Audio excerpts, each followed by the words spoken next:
ఇస్లాం గురించి బోధిస్తూ ఉండాలి. ఆడవాళ్ళు ఆడవాళ్ళకి చెప్పాలి, మగవాళ్ళు మగవాళ్ళకి చెప్పాలి. కానీ దురదృష్టం ఏంటంటే ఈ రోజున ఈ విషయాలు చెప్పుకోవడం అనేసి వేరే ఏయో విషయాలు చెప్పుకుంటాం మనం. మార్కెట్లో కొత్త ఫోన్ వచ్చిందంటే 12,000 అంట, 128 అంట ర్యాము. దాంతో పాటు ఏమో మళ్ళీ 1 GB ఫ్రీ అంట, అది 16 GB ఉంటా. ఇవన్నీ మాట్లాడతాం మనం. ఇస్లాం గురించి, షరియత్ గురించి, అల్లా గురించి, ప్రవక్త గురించి, పరలోకం అస్సలు ఆ డిస్కషనే జరగనేమో. అలా అయిపోయింది పరిస్థితి. ఆడవాళ్ళు కూడా అసలు విషయాలు ఏవైతే మాట్లాడాలో అవి మాట్లాడటల్లా, అనవసర విషయాలు అయినా కూడా మాట్లాడుకుంటున్నారు. అల్లా క్షమించుగాక. సోదరులారా, నా ఆఖరి మాటలు అల్లాహ్కే నబీ సల్లల్లాహు అలైహి వసల్లం అన్నారు. ఏమని? అల్లా తబారకు తాలా దైవదూతతో అన్నాడు, ఓ దూత ఫలానా ఊరెళ్ళి నువ్వు ఆ ఊరిని నాశనం చేసిరా అన్నాడు అల్లా. ఆ దైవదూత ఆ గ్రామం వెళ్ళింది, ఆ ఊరు వెళ్ళారు. ఆ దూత వెళ్ళి అక్కడ చూస్తే ఒక అల్లా యొక్క దాసుడు ఒక్క సెకండ్ కూడా ఖాళీ లేకుండా అల్లా యొక్క ధ్యానంలో నిమగ్నం అయిపోయాడు. ఎందులో నిమగ్నం అయ్యాడు సోదరులారా? అల్లా యొక్క ధ్యాసలో నిమగ్నం అయిపోయాడు. దైవదూత చూసి ఆశ్చర్యపోయారు. వల్ల నువ్వు ఆ ఊరిని నాశనం చేయమన్నావా? అక్కడ నీ యొక్క దాసుడు ఒక ఆయన ఉన్నాడు, ఆయన చాలా ఎక్కువగా నీ నామాన్ని స్మరిస్తున్నాడు, నీ ధ్యానంలో గడుపుతున్నాడు, ఒక్క క్షణము కూడా వ్యర్థముగా గడపడం లేదు కదా, మరి ఆ యొక్క నగరాన్ని, ఆ యొక్క ప్రదేశాన్ని నువ్వు నాశనం చేయమన్నావా? అల్లా అంటాడు, ఓ దూత, అతడు తన ఆరాధన తాను చేసుకుంటున్నాడు, కానీ ఎంతమంది అయితే దాసులు నాకు దూరంగా ఉన్నారో వాళ్ళ గురించి ఆలోచించడం లేదు, వారిని నా వైపు పిలవడం లేదు, అందుకోసమే అతన్ని కూడా నాశనం చేయి, ఆ ఊరిని కూడా నాశనం చేయి అన్నాడు అల్లా. ఈ రోజున మనం ఎలాగైపోయి అల్లా క్షమించుగాక, నేను నమాజ్ చదివేసా పెద్ద గొప్ప, నేను ఖురాన్ చదువుకుంటే పెద్ద గొప్ప, నేను తజ్బీ ఎట్టుకొని జిక్ర్ చేస్తూ తిరిగేస్తే పెద్ద గొప్ప. భయ్ వేరే వాళ్ళకి చెప్పు, లేకపోతే మనం దెబ్బ అయిపోతాం. వేరే వాళ్ళకి చెప్పకపోతే దెబ్బ అయిపోతాం మనం. హదీసులో అల్లాహ్కే నబీ సల్లల్లాహు అలైహి వసల్లం అన్నారు. ఏమని? కొద్దిమంది ప్రయాణికులు ఒక వాడలో ప్రయాణం చేస్తున్నారు. వాళ్ళు కొద్దిమంది పైన ఉన్నారు, కొద్దిమంది కింద ఉన్నారు. ఈ కింద వాళ్ళకి మారు మారు నీరు అవసరం వచ్చి పైకి వెళ్ళి తెచ్చుకునేవారు. ఏం అవసరం వచ్చి? నీళ్ళు అవసరం వచ్చి ఎక్కడికి వెళ్ళి తెచ్చుకునేవాళ్ళు? పైకి వెళ్ళి తెచ్చుకునేవారు, కింద నుంచి పైకి వెళ్ళి తెచ్చుకునేవారు. ఇలా మారు మారు పైకి వెళ్ళి తెచ్చుకోవడం చాలా ఇబ్బంది అవుతుంది. ఎందుకు? పైగా మనం వాళ్ళు ఇబ్బంది కూడా పెడుతున్నాం. ఇదంతా తలనొప్పితో కూడుకున్న పని. ఈ వాడికి కింద బెజ్జం పెట్టేద్దాం, నీళ్లు లోపలికి వస్తాయి కదా, గొడవ ఉంటుంది కదని చెప్పి బెజ్జం పెడుతున్నారు. ఆ పైన ఉన్న వాళ్ళు కనుక ఈ కింద ఉన్న వాళ్ళు చేస్తున్న తెంగర పని, అవివేకమైన పని చూసి ఆపలేదు అనుకోండి, ఏమవుద్ది భయ్? అంతేనా పండు? మిగిలిపోతారా ఎవరన్నా కొందరు? మొత్తం అందరూ ఇన్నాళ్ళ అయిపోతారు. పైనోళ్ళు పోతారు, కిందోళ్ళు పోతారు. అలాగే ఈ రోజున సమాజం ఎలా అయిపోయిందంటే, ఆయన కూడా నాకెందుకు, ఈయన కూడా నాకెందుకు, ఆయనకి ఇస్లాం గురించి చెప్పాల్సిన అవసరం ఏముంది, ఈయనకి ఇస్లాం మరి ఇంకెవరు చెప్తారు? ఇస్లాంని నాశనం చేయడానికి యూట్యూబ్ లో కొన్ని ఛానల్స్ వచ్చినాయి, తెలుసా మీకు? ఛానల్స్, ఆ ఛానల్స్ లో డిబేట్లు జరుగుతున్నాయి, తెలుసా మీకు? ఖురాన్ ఎప్పుడు వచ్చింది? 1445 సంవత్సరాల క్రితం.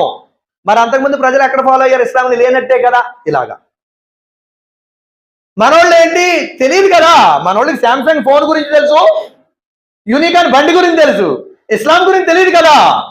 మనం మేధావులు, మనోడిని డాక్టర్ చదివించాలి, ఇంజనీరింగ్ చదివించాలి, చార్టెడ్ అకౌంట్ చదివించండి, చదివించొద్దని ఎవరున్నారు? కానీ దాంతో పాటు దీన్ని చదివించండి, ఇస్లాంని. ఈ చదివించడంలో మనం ఆడు మనకు తెలియకుండానే మన కొడుకు ఇస్లాంకి దూరం అయిపోతున్నాడు లోపల నుంచి. ఆడు ఏ ఛానల్ చూస్తున్నాడో మనం చూస్తామేంటి? ఎప్పుడు కూర్చొని ఆడేం ఫాలో అవుతాడో మనం చూస్తామేంటి? చూడం కదా. తర్వాత ఇంకొకటి డిబేట్ పెట్టాడు, డిబేట్ యూట్యూబ్ ఛానల్లోనే. ఆ డిబేట్ ఏంటనుకున్నారు?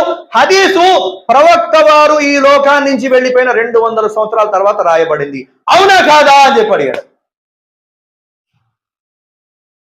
అవునా కాదా? నిజమేనా కాదా? ఎవరో చెప్పట్లేదండి. నిజమేనా కాదా? కదా. హదీసు గ్రంథం ప్రవక్త వారు ఉన్నప్పుడు రాయబడలా. ప్రవక్త వారు ఈ లోకం నుంచి వెళ్ళిన తరువాత ఇమాం బుఖారీ, ఇమాం ముస్లిం, ఇమాం తిర్మిజీ, ఇమాం నిసాయి, ఇబ్నే మాజా, అబూ దావూద్, దారెకుత్ని, ఇమాం బైహకి, ఎంతో మంది ధార్మిక పండితులు ధార్మిక గ్రంథాలు ఇవన్నీ కూడా పుస్తకాల రూపంలో తయారు చేశారు. వీడికి డిబేట్ ఏం పెడతాడు? ప్రవక్త గారి మాటలు ప్రవక్త గారి కాలంలో రాయబడలేదు, ఛాలెంజ్ అంటాడంటే.